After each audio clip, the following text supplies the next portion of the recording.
प्यारे दोस्तों, अब तक आपने देखती हूँ सपने पर कहानियाँ सुनी हैं।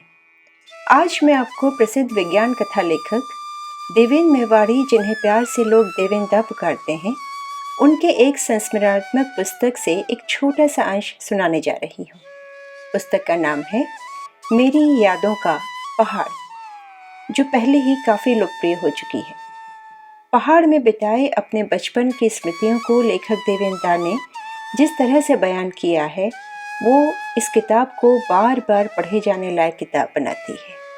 तो लीजिए, प्रस्तुत है उनकी किताब मेरी यादों का पहाड़ से उसके पहले अध्याय मेरा गांव मेरे लोग से एक छोटा सा अंश। अगर आप सुप्रसिद्ध शिकारी और प्रकृति प्रेमी जिम कॉर्बेट की किताब मैन ईटर्स ऑफ कुमाऊं पढ़ेंगे तो आपको मेरे गांव काला अगर का पता लग जाएगा।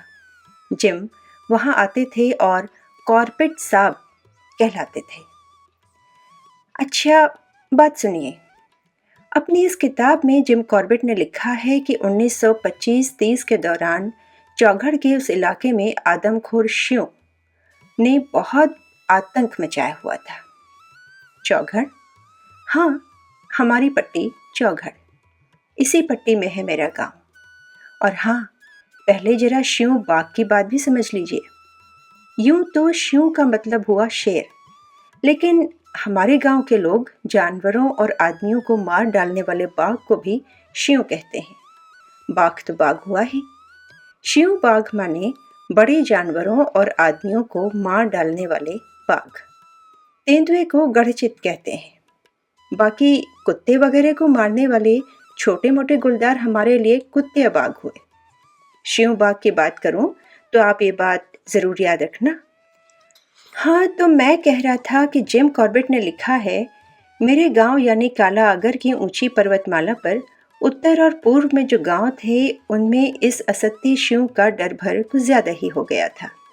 उन्होंने करीब 64 किलोमीटर की लंबाई में आर पार फैली हुई इस पर्वतमाला की ऊंचाई मेरे गांव के सिरहाने लगभग 8,500 फुट बताई है। तब इस पूरी पर्वतमाला में घने जंगल थे। उन जंगलों के बीच से एक सड़क आर पार जाती थी। वो कहीं बांज और बुरोंश के घने पेड़ों के बीच से होकर निकलती थी, तो कहीं जंगल और खेतों के किनारे किनारे से होकर जाती। एक जगह सड़क का भीतर को घुमाव आता था। उसी घुमाव के ठीक सामने था मेरे गांव का फॉरेस्ट डाक बंगला, यानी वन विश्राम गृह। वर्ष 1929, अप्रैल का महीना था बल। करीब 50 मील यानी 80 किलोमीटर दूर नैनीताल से अपने 2 आदमियों के साथ भैंस के 4 कटरे लेकर 2 दिन की पैदल यात्रा और मेरे गांव के पहाड़ के पैताने से 4,000 फुट की चढ़ाई चढ़कर कॉर्बेट पहुंचे थे इस डाक बंगले में। तब तक आदमखोर बाघ हमारे गांव में 8 और पूरे इलाके में कुल मिलाकर 64 आदमी मार चुका था। जिम कॉर्बेट ने अपनी इस किताब में उन दिनों के मेरे गांव और उस इलाके के दूसरे गांवों के बारे में लिखा है कि तब यहाँ वहाँ बिखरे छोटे बड़े गांव में से किसी की आबादी 100 थी, तो किसी गांव में बस 1-2 ही परिवार रहते थे। गांव पैदल रास्तों से जुड़े हुए थे, जो गांव के लोगों के नंगे पैरों से दब दब कर पक्के बन गए थे। वे पगडंडियां, वे रास्ते घने जंगलों से होकर निकलते थे। शिव बाघ का डर भर होने पर लोग धात देकर यानी जोर से आवाज लगाकर एक दूसरे की खबर करते थे। किसी चट्टान या मकान की छत पर खड़े होकर मुंह के ऊपर हथेली टिकाते और फिर धात लगाते। बताऊं कैसे लगाते होंगे? शायद ऐसे, अरे हो, पार तरफ कोई है क्या? अरे सुनो तो, इस जंगल में डर भर हो रही है, जरा संभल कर रहना। शिव ने यहाँ गांव में 2 भैंसे घायल कर दी हैं, आगे को भी खबर कर देना। इस तरह 2 भैंसों को घायल कर देने की खबर धात ही धात से दूर दूर तक फैला दी जाती थी। कॉर्बेट आए और आदमखोर बाघ की खोज में हमारे गांव से डालकनिया गांव और उससे आगे तक फैले जंगलों में निकल गए। गांव के सयाने कहते थे, कॉर्बेट साहब न जंगली जानवरों से डरने वाले हुए न भूत प्रेतों से। घनघोर जंगल में अकेले पेड़ों पर सो जाते थे। डाक बंगले के आसपास तो उन्होंने गांव की औरतों की घाघरी आंगड़ी पहनकर दराती से भी घास काटी बल, ये देखने के लिए कि बाघ आए और घसियारी समझकर हमला करे। लेकिन बाघ कोई कम चालाक जो क्या ठहरा, पास भी नहीं फटका। कहते थे डालकनिया गांव के आसपास के जंगलों में कॉर्बेट कई दिनों तक आदमखोर बाघ की तलाश में भटके। 2 बाघ मारे भी, लेकिन पंजे देखकर लोगों से बोले, नहीं, इनमें चौगढ़ का आदमखोर बाघ नहीं है। वो नहीं मिला तो उस साल लौट गए। लेकिन जिला कमिश्नर ग्राहम विवियन के बुलाने पर साल भर बाद कॉर्बेट दोबारा काला अगर आए। ग्राहम विवियन और उनकी पत्नी नोरा विवियन आदमखोर बाघ के डर भर वाले इलाकों के दौरे पर थे। वे दोनों भी बढ़िया शिकारी और अचूक निशानेबाज ठहरे। किस्सा कहते हैं कि ग्राहम और नोरा 21 मार्च 1930 को दोपहर बाद मेरे गांव के फॉरेस्ट डाक बंगले में पहुंचे। वे बरामदे में बैठकर चाय पी रहे थे कि पास ही में चीख पुकार मच गई। 6 औरतें घास काट रही थीं। उनमें से एक को बाघ ने दबोच लिया। विवियन और उनके आदमी राइफल लेकर दौड़े। औरत का शव एक बांज के पेड़ के नीचे झाड़ी में पड़ा था बल। विवियन मचान बनाकर रात भर घात लगाकर बैठे रहे कि बाघ आए तो गोली दागे। लेकिन चालाक आदमखोर नहीं आया तो नहीं आया। अगले दिन उन्होंने कॉर्बेट साहब के नाम चिट्ठी देकर एक आदमी नैनीताल दौड़ाया। चिट्ठी में लिखा कि फौरन से पेशतर काला अगर आ जाओ। 2 दिन बाद कॉर्बेट साहब सुबह सुबह मेरे गांव के डाक बंगले में पहुंच गए। विवियन दंपति दौरे पर आगे चले गए। कॉर्बेट ने जंगल के बीच से गुजरती सड़क पर जगह जगह भैंस के 4 कटरे बांधकर बाघ को चारा डाला।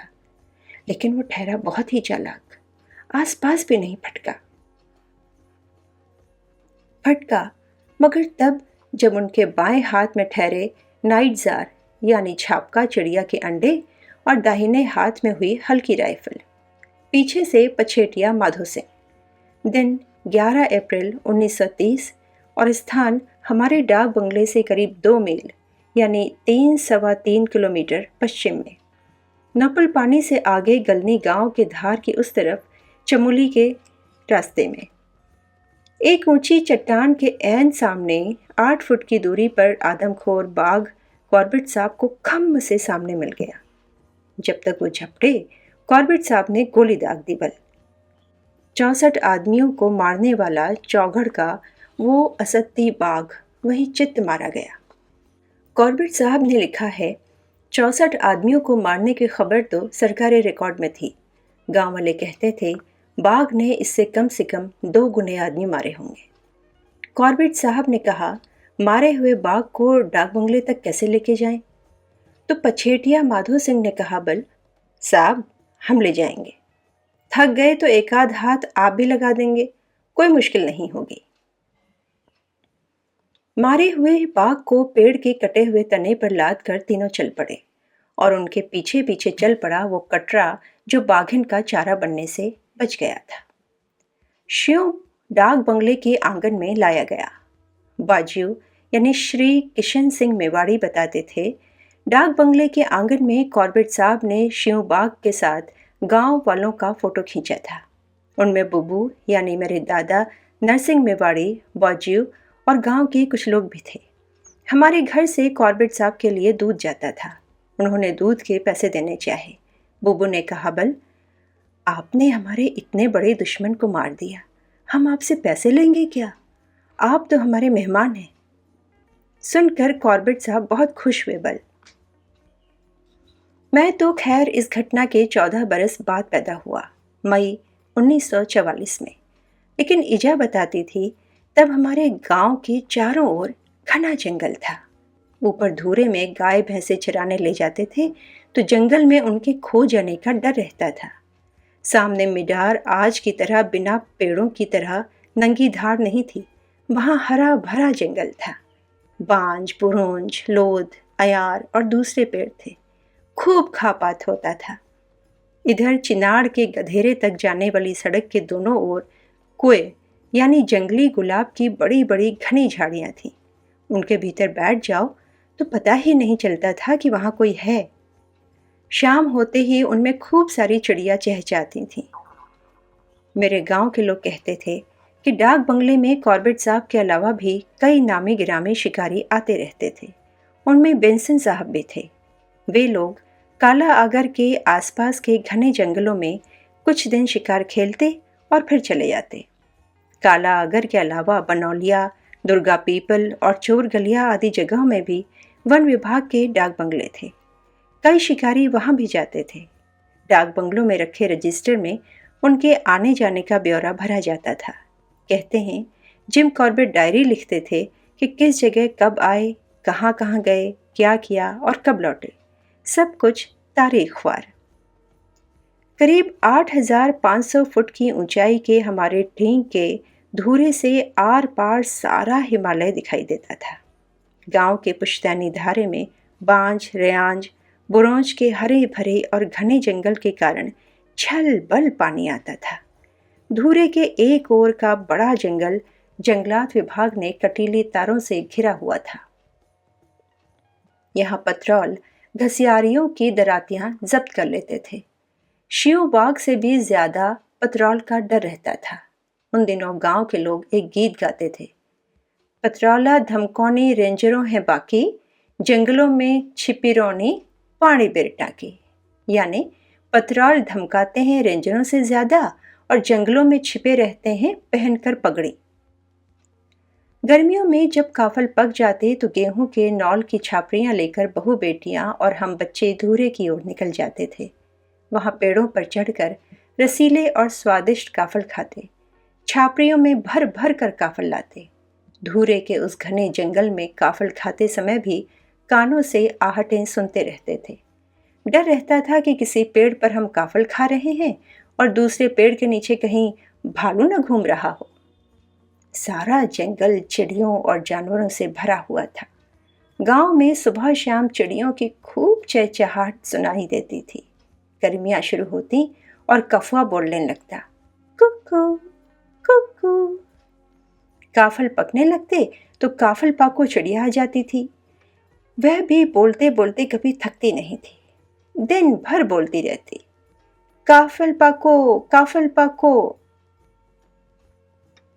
खेतों और आंगन में घुघुती बोलती, कुरु कुरु कुरु।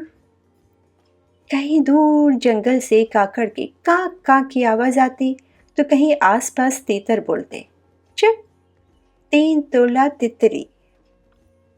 हमारे गांव का सिरमौर था ठींग का धूरा। चोटी पर एक विशाल बांज वृक्ष के तले सिद्ध देवता का मंदिर था। गांव के सयाने हमें बताया करते थे कि धूरे के पूरे जंगल में देवताओं का निवास है, क्योंकि इसके ठीक सामने हिमालय है। वहां से देवता यहाँ आते रहते हैं। ईजा कहती थी, रत्ती ब्यान अनरपट, यानी सुबह सुबह अंधेरे में ही धूरे के जंगल से देवता नहाने के लिए हमारे पानी के पुश्तैनी धारे पर आते हैं। वे जब धूरे से चलते हैं तो दूर शंख और घड़ियाल बजते हैं।